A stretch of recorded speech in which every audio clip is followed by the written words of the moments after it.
తరుణంలో ఇలాంటి ప్రత్యేకమైన రోజును ఎందుకు జరుపుకుంటున్నామో తెలుసుకుందామా?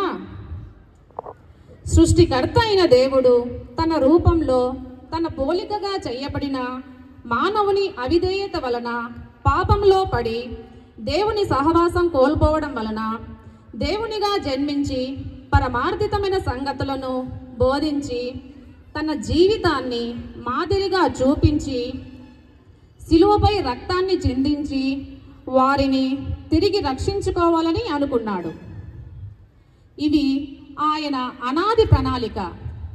యేసు అను నామధారునిగా సర్వలోక రక్షకుడు మరలా జన్మిస్తాడని దేవుడు కొన్ని వేల సంవత్సరముల నుండే తన ప్రజలకు ప్రవక్తల ప్రవచనముల ద్వారా జ్ఞాపకం చేస్తూ వచ్చాడు.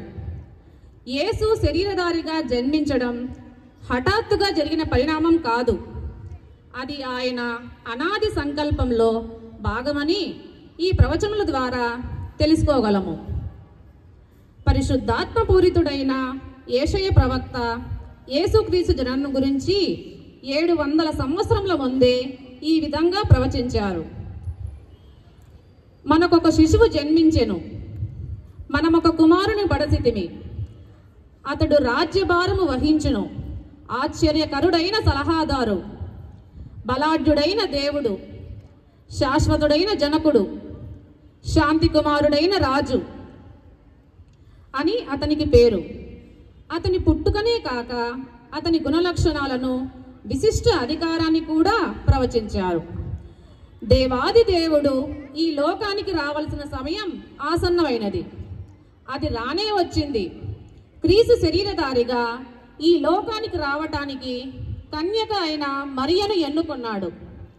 అసలు క్రిస్మస్ అంటే ఏంటి తెలుసా?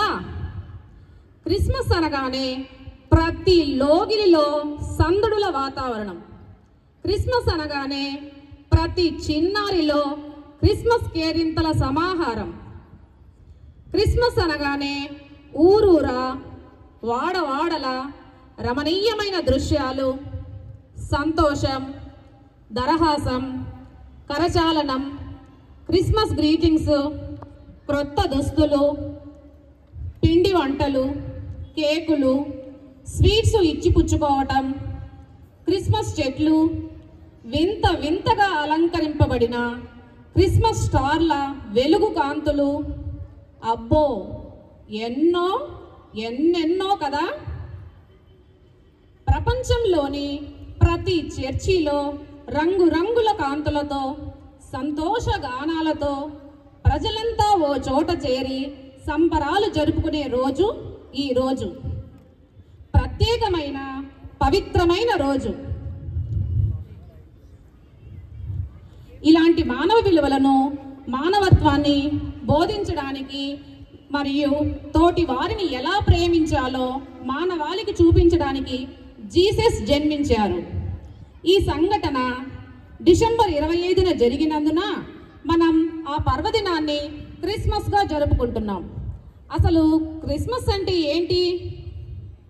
క్రిస్మస్ అంటే దేవుడి కుమారుడైన యేసుక్రీస్తు జననం. ఆయన మానవ రూపంలో వచ్చి పాపాలను తొలగించడం, మానవులకు ప్రేమ, ఆశ, ఆనందాన్ని అందరికీ పంచడం. క్రిస్మస్ అంటే స్వర్గాన్ని సృష్టించిన దేవుడు మానవుడుగా అరుదించిన మహాఘట్టం. క్రిస్మస్ అంటే యేసుక్రీస్తు లోక రక్షకుడుగా ఈ లోకానికి వచ్చిన గొప్ప సంఘటన.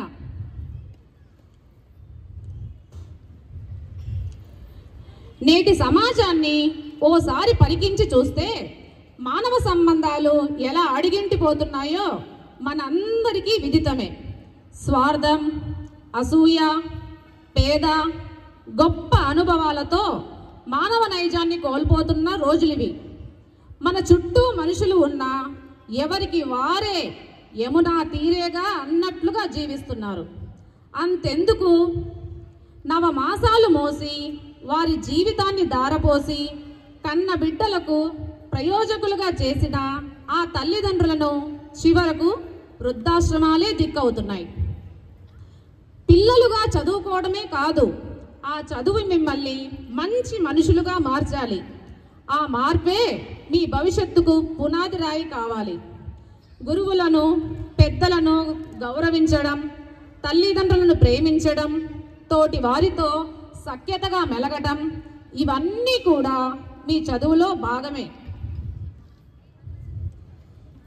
ఇలాంటి మానవ విలువలను, మానవత్వాన్ని బోధించడానికి మరియు తోటి వారితో ఎలా ప్రేమించాలో మానవాళిని చూపించడానికి జీసస్ జన్మించారు.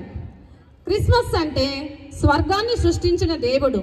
ఆ దేవుడు మానవుగా అరుదించిన మహాఘట్టం. క్రిస్మస్ అంటే యేసుక్రీస్తు లోక రక్షకుడుగా ఈ లోకానికి వచ్చిన గొప్ప సంఘటన. ఈ పవిత్రమైన రోజు వెనుక దాగి ఉన్న అద్భుతమే క్రీస్తు జననం. క్రీస్తు జన్మదినాన్నే క్రిస్మస్ లేదా క్రీస్తు జయంతి అంటున్నాం. భగవంతుడు, మానవుడు కలిసిన శుభవేళే క్రిస్మస్ పండుగ. ఈ అద్భుతం వెనుక దాగి ఉన్న సత్యమేంటి? భగవంతుడు ఎలా భువికి అరుదించాడని తెలుసుకోవాలని మీ అందరి మనసులలో ఉత్సాహం పొంగి పొలుగుతుంది కదూ. అయితే మరి క్రీస్తు జన్మ చరిత్రను ప్రదర్శించడానికి చక్కని నృత్య నాటక రూపాలలో మన పిల్లలందరూ సంసిద్ధంగా ఉన్నారు. మరి వారిని ఆహ్వానిద్దామా?